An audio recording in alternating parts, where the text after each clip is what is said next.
Chicago Bears are now in prime position to get that number 2 overall pick, and I'll explain how. Let's talk about it. What is going on, y'all? Faiz Sports all back at it with another video talking, of course, NFL here to talk about the Chicago Bears. So if you're a Bears fan, hit the big red subscribe button below. Make sure to follow me on all my social media platforms, guys. As always, hit the bell icon so you're notified every time I drop a new video. Let's get it. All right, so as I mentioned, the Bears are in prime position to get that number 2 overall pick in next year's draft. I tweeted it out. By the way, go follow me on Twitter.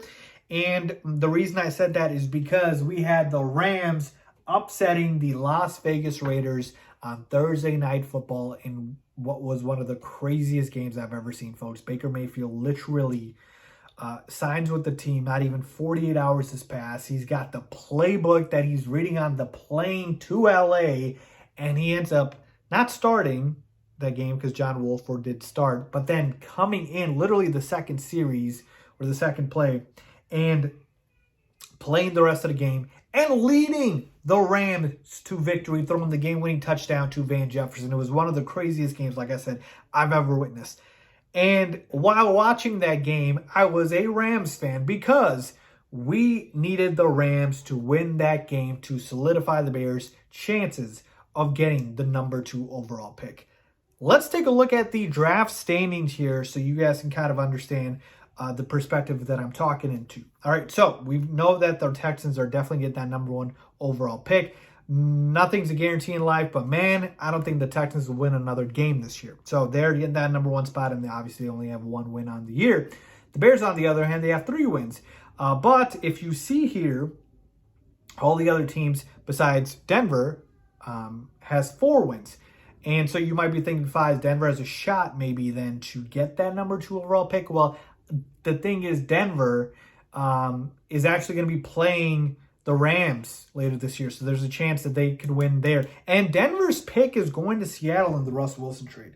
Why is that important? Because Denver is not incentivized to lose. In fact, they are trying to win every single game they can to not make this year look as disastrous as it has been with Russell Wilson playing so poorly, the coaching staff looking inept. So they're going to be trying every single game to win.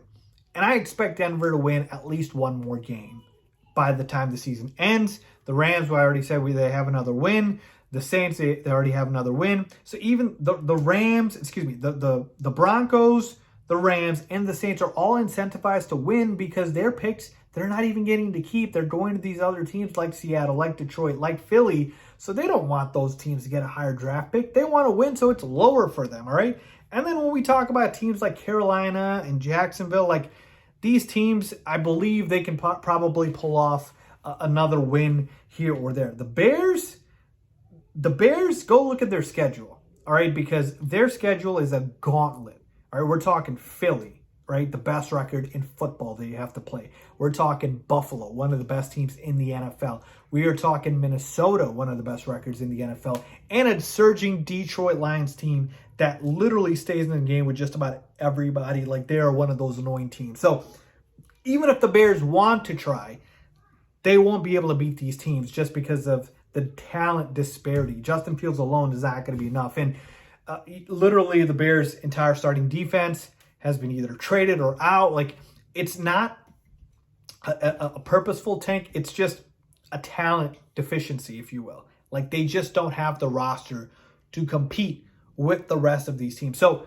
ultimately, the Bears, even if they try, and they will not be able to, I believe, win these games, which is good for Bears fans because, like I said, we don't care about these meaningless games at the end of or beginning and end of December. We're looking towards next year. The number 2 overall pick is going to be so valuable, folks, because there's going to be quarterbacks that teams are going to want, and we are going to hold the key to that. So at this point, I'm not ready to say whether they should keep or trade that pick, though I'm leaning towards one side. I'll make another video about that, but I'm just telling you that I think the Bears, at this point, I feel very good about, are almost a lock in prime position to get that number 2 overall pick, and I couldn't be more excited. Let me know what you guys think. Leave a comment down below as always. Thanks for watching.